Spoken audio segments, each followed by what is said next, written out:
जब से किया गुरु का गुणगान तब से हुआ मेरा कल्याण। जब से किया गुरु का गुणगान तब से हुआ मेरा कल्याण। तेरी कृपा मुझ पर हो गई, तेरी कृपा मुझ पर हो गई, तेरी कृपा मुझ पर हो गई, तेरी कृपा मुझ पर हो गई।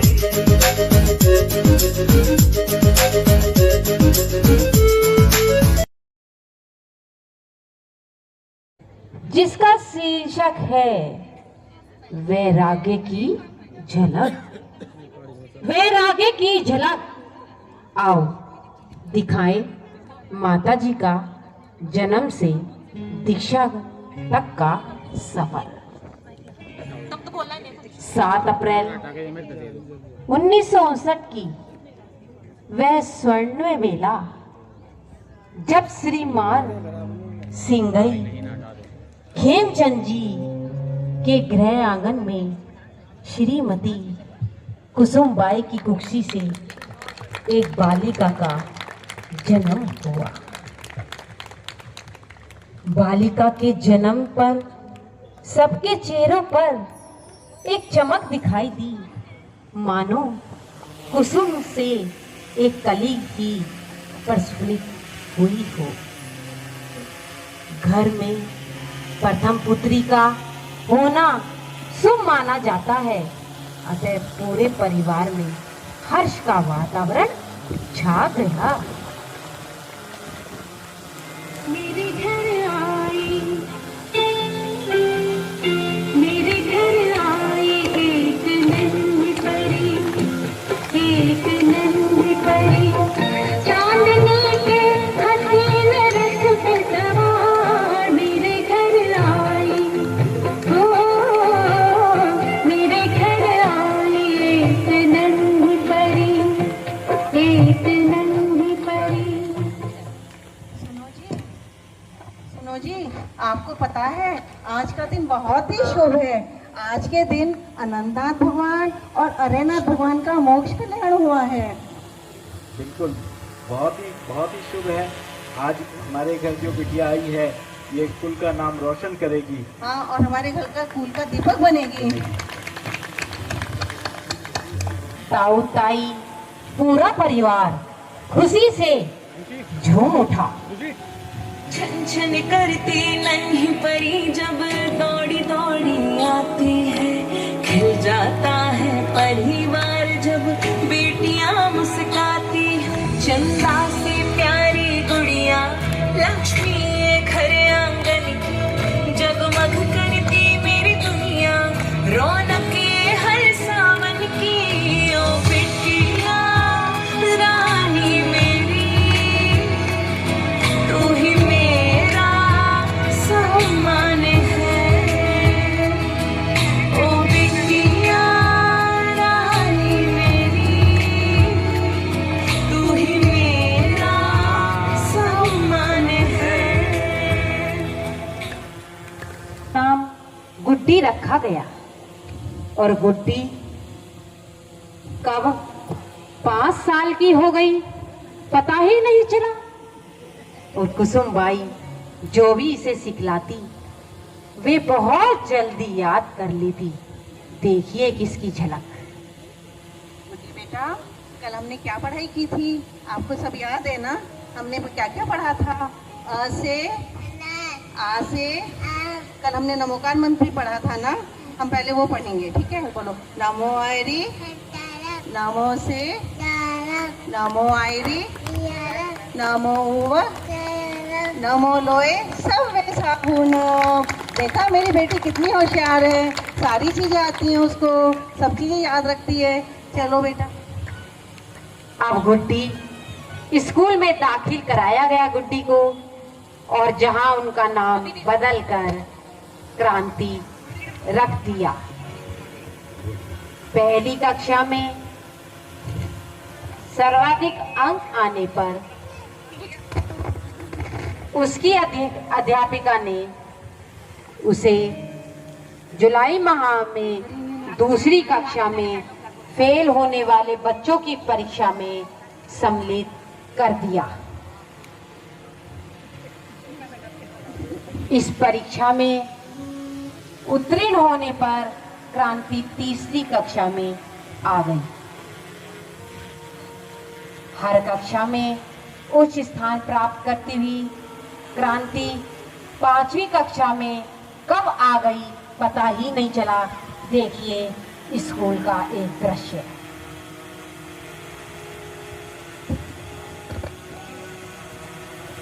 नमस्ते बच्चों, बैठ जाओ। बच्चों, आप लोग की परीक्षाएं नजदीक आ रही हैं, तो इसलिए मैं आज आप लोगों को अभ्यास कराऊंगी। क्या आप सब लोग तैयार? तैयार है। बच्चों, मेरा पहला प्रश्न है, रात का विलोम शब्द क्या होता है? बताइए मीना।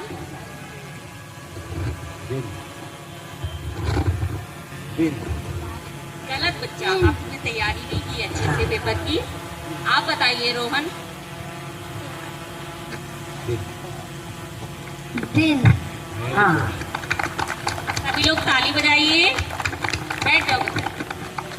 मेरा दूसरा प्रश्न है, भारत की राजधानी का क्या नाम है? बताइए क्रांति बेटा। भारत की राजधानी का नाम दिल्ली है। बहुत अच्छे, सभी लोग ताली बजाइए। अब मेरा तीसरा प्रश्न है, 1 मीटर में कितने सेंटीमीटर होते हैं? 1 मीटर में 100 सेंटीमीटर होते हैं। बहुत अच्छे, सभी लोग ताली बजाइए। अब मैं आप लोगों को एक यहाँ पर प्रश्न लिखूंगी, देखते हैं किसको उसका उत्तर आता है।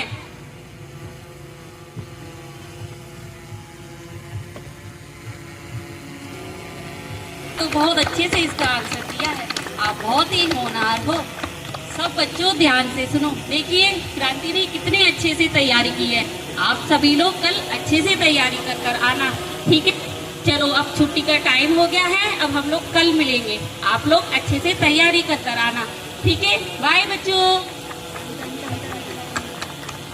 समय के साथ कुसुमबाई का परिवार बढ़ता चला गया।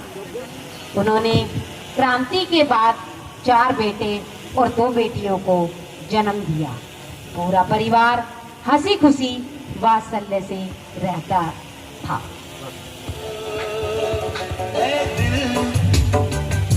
लाया है बहार, अपनों का प्यार, क्या कहना।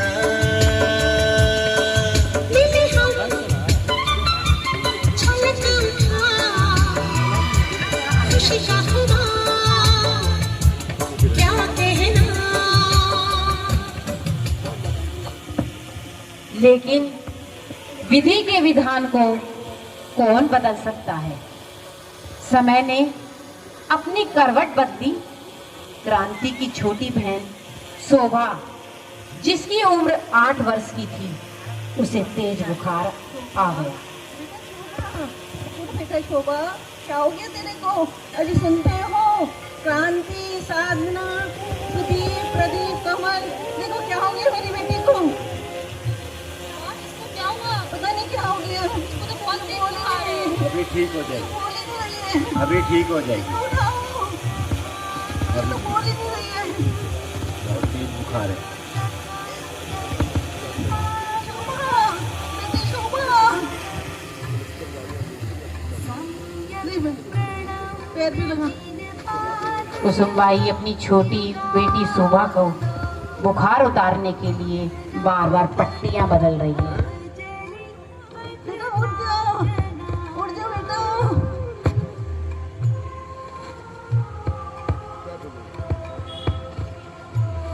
स्वामी, क्या हो गया मेरी बेटी को? एक दिन शोभा दिन प्रतिदिन बुखार बढ़ता चला गया और एक दिन भक्तांबर स्रोत पढ़ते पढ़ते उसने अपने प्राण त्याग दिए।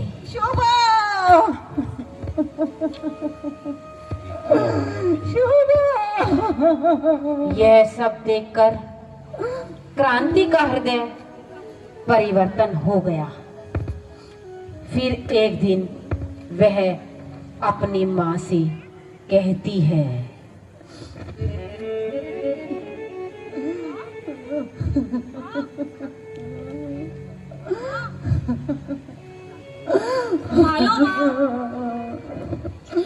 जब से शोभा गई है आपके आंसू रुकते ही नहीं है।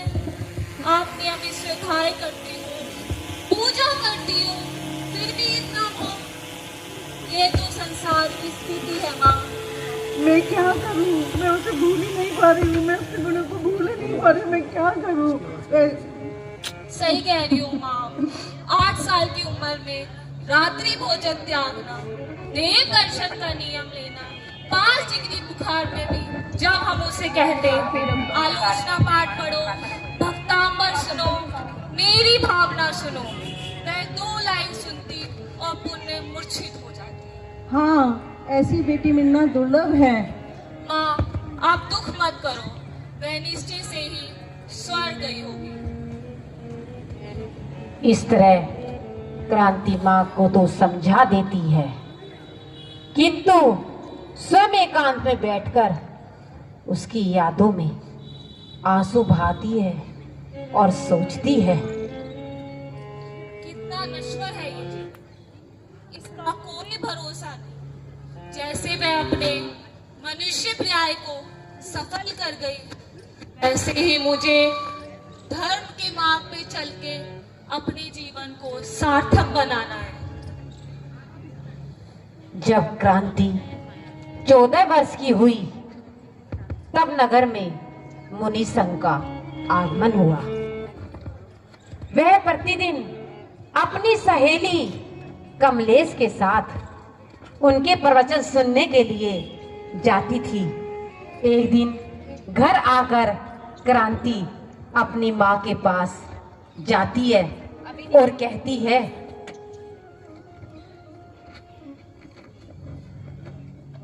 ये ठीक से नहीं रखा है, पता नहीं कोई ढंग से नहीं रखा है सामान, ये भी माँ, ठीक से नहीं रखा माँ, है। आप क्या है करती ये? हो? ये भी ढंग माँ, है। आप सारे दिन सफाई करती हो।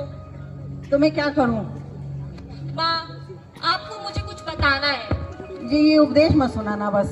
माँ, आज जब मैं मंदिर गई थी तब महाराज श्री अपने प्रवचन में बता रहे थे, एक बार ब्रह्मचार्य खंडित होने पे 9 लाख जीवों की हिंसा होती है। माँ, 9 लाख जीवों की। तो ये उपदेश मुझे क्यों सुना रही है? माँ, मैंने एक निर्णय लिया है। निर्णय लिया है? जी माँ। क्या? माँ, मैं शादी नहीं करूँगी। क्या? हाँ। शादी नहीं करेगी तो क्या करेगी फिर? माँ, मैं दीक्षा लूंगी। मैं पापों से बचना चाहती हूँ। शादी करने के बाद जीवन भर पाप ही पाप करना होता है।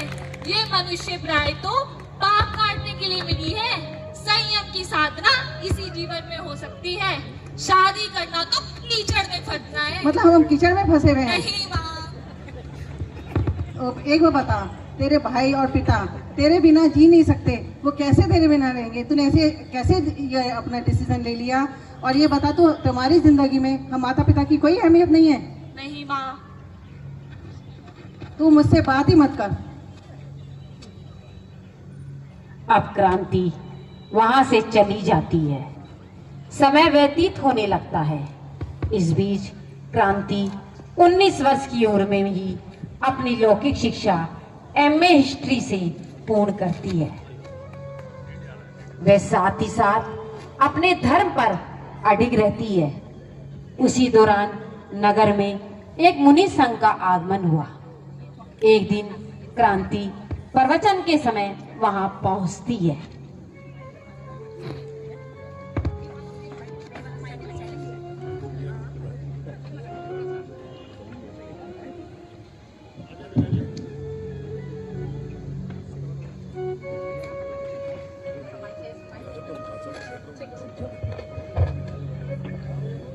आज मैं आप सबको अनुव्रत के बारे में बताऊंगा। श्रावक को सबसे पहले माइक की आवाज खुल गई।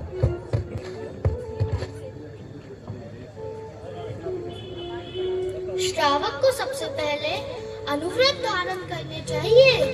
5 पापों का संकल्प पूर्वक त्याग ही अनुव्रत है। अनुव्रत 5 होते हैं। पहला अहिंसा अनुव्रत, दूसरा सत्य अनुव्रत, तीसरा अचौर्य अनुव्रत, चौथा ब्रह्मचार्य अनुव्रत और 5वां परिग्रह परिमाण अनुव्रत। आओ, जब महाराज जी के प्रवचन होते हैं तो क्रांति पीछे से उठ के आगे महाराज जी से इन अनुव्रतों के बारे में पूछने के लिए आती है। नमोस्तु महाराज जी। तुम कौन हो? महाराज जी, मेरा नाम क्रांति है। तुम कहाँ से आई हो? महाराज जी, मैं अड्डा मंदिर से आई। आप प्रवचन में अनुव्रत के बारे में बता रहे थे। महाराज जी, मुझे भी अनुव्रत लेना है। अच्छा बेटा, मेरा आशीर्वाद तुम्हारे साथ है। अब तुम नमोकार मंत्र पढ़ लो।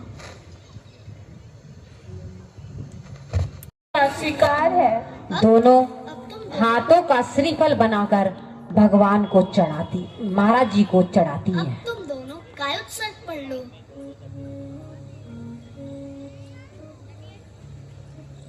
नमोस्तु महाराज जी। कुछ समय व्यतीत होने के बाद दोनों बहनों की दीक्षा की घोषणा हो गई। दीक्षा की तैयारियां शुरू होने लगी। देखो, बहन क्रांति की बिनोनियों की तैयारियां हो रही हैं और वहां से महाराज जी चले जाते हैं और क्रांति बहन की गजराज बाबूजी बस 5 मिनट का, हाँ 5 मिनट का की बिनोलियां शुरू होने लगी। माँ बाप की दुलारी सबकी है प्राण प्यारी, सही अब जो उनके माता पिता हैं और जो दीक्षा के समय दूसरे माता पिता बनाए जाते हैं, वे सब क्रांति बहन की बिलोनियों की तैयारियां कर रही हैं, गोद भराई की तैयारियां कर रही हैं। पहले वो हल्दी से चौक फोड़ती हैं, उसके बाद चावल से चौक पूरते हैं, उसके बाद एक रुमाल रखते हैं, उसके बाद चौकी बिछाते हैं,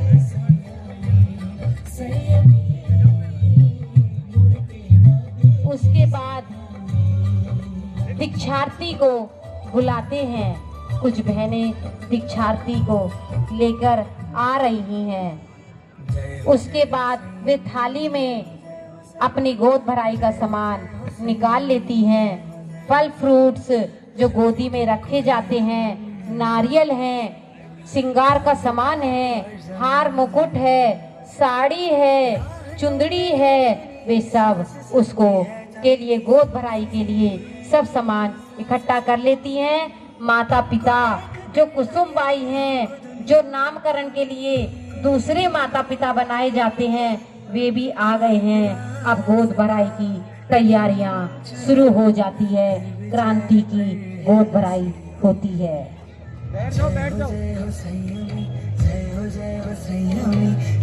पहले तौलिया दीक्षार्थी के क्रांति के गोद में तौलिया बिछाया जाता है, उसके बाद एक नारियल रखा जाता है, उसके बाद फल फ्रूट रखे जाते हैं, उसके बाद चुंदड़ी उड़ाई जाती है, उसको वस्त्र उड़ाए जाते हैं। पर लेकिन जब उन्होंने सफेद वस्त्र धारण कर लिए तो क्रांति बहन ने कोई भी चीज को ग्रहण नहीं करा। हार मुकुट भी नहीं पहने, जेवर भी नहीं पहने, मेहंदी भी नहीं लगाई, कुछ भी नहीं लगाई। उन्होंने कहा कि मैंने जब महाराज जी से मुझे नियम दिया था कि तुम्हें सफेद वस्त्र धारण करने हैं, तो मैंने उसी समय सभी चीजों का त्याग कर दिया था। तो अब गोद भराई की रस्म पूरी हुई। उसके बाद क्रांति को वहां से उन्होंने सभी को प्रसाद दिया। बाकी जितने भी लोग बैठे हैं उनको श्रृंगार का सामान के लिए एक टेबल रखी गई है, वहां रख दी जाएगी। जो भी दीक्षार्थी के का भी सामान लेना चाहेगा वो बाद में ले लेंगे, वहां रख दिया जाएगा। अब गोद भराई की रस्म पूरी हुई।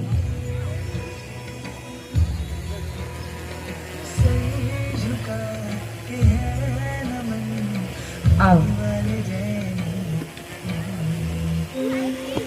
वह समय आ गया है जिस सब का आपको सबका इंतजार है और हम इकट्ठे भी हुए हैं आज दीक्षा दिवस मनाने के लिए। क्रांति की पहले छुल्लिका दीक्षा भोपाल में हुई और फिर कुछ समय बाद शिवनी के पंच कल्याणक में बहन क्रांति की दीक्षा का महोत्सव मनाया गया और महाराज जी वहाँ पर हो गए। सामने कर लो, सामने ये दीक्षा का ना बहन दीक्षा जिसको लेनी है वो भी अपने आसन पर खड़ी हो जाती है, बैठ जाती है और तभी क्रांति बहन की दीक्षा होती है और नामकरण होता है और वो अपना सब दीक्षा लेने से पहले सब चीज सिर्फ एक साड़ी का रहता है और बाकी सब परिग्रह का त्याग कर देती है।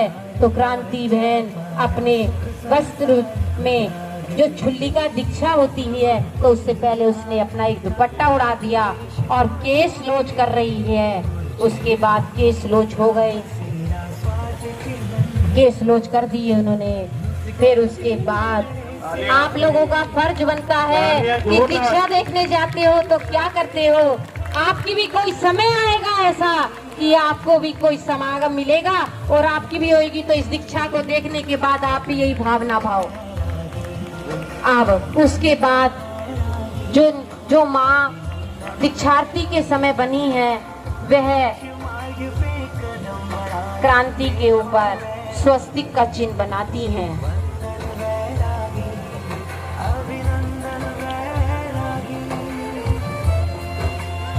उसके बाद महाराज जी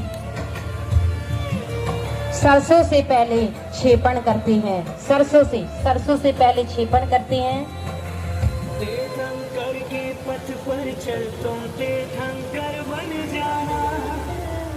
ओम राम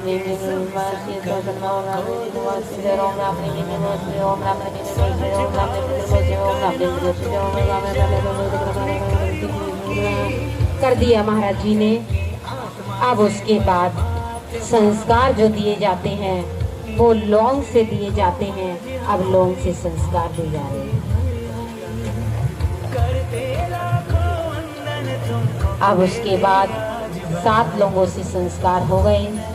अब उसके बाद महाराज जी क्रांति का नामकरण रख रहे हैं, उसको कान में बता रहे हैं। फिर उसके बाद उनका नाम ओपन आरिका सरस्वती भूषणमती माता जी रखा गया।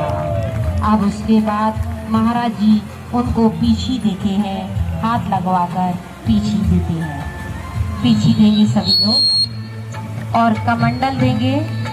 बोले परम पूज्य अर्चन डॉक्टर सरस्वती भूषण माता जी की जय करो गुरु माता।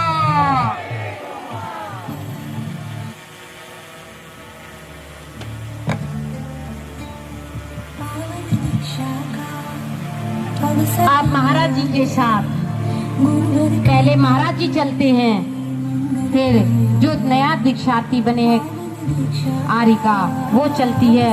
उसके बाद श्रावक गण चलते हैं और विहार कर कर वे आगे के लिए अपनी तैयारियां शुरू कर देती हैं।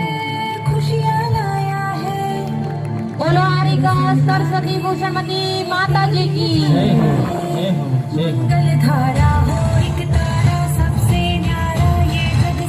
अगर आपको इन बच्चों की नाटिका अच्छी लगी हो तो ताली पीछे आगे से लेकर पीछे तक बजनी चाहिए।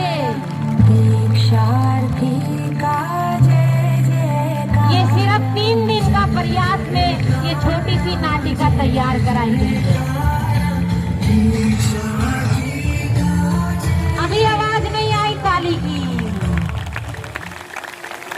आरिका सरस्वती भूषणमती माता जी की। डॉक्टर आरिका सरस्वती भूषणमती माता जी की। आचार्य श्री सन्मति सागर जी महाराज की। त्रिलोक तीर्थ पंडिता श्री विद्याभूषण सन्मति सागर जी महाराज की। आचार्य श्री विद्याभूषण सन्मति सागर जी महाराज की। आरिका सरस्वती भूषणमती माता जी की। कितनी प्यारी माँ की सूरत, त्याग तपस्या की है मूरत।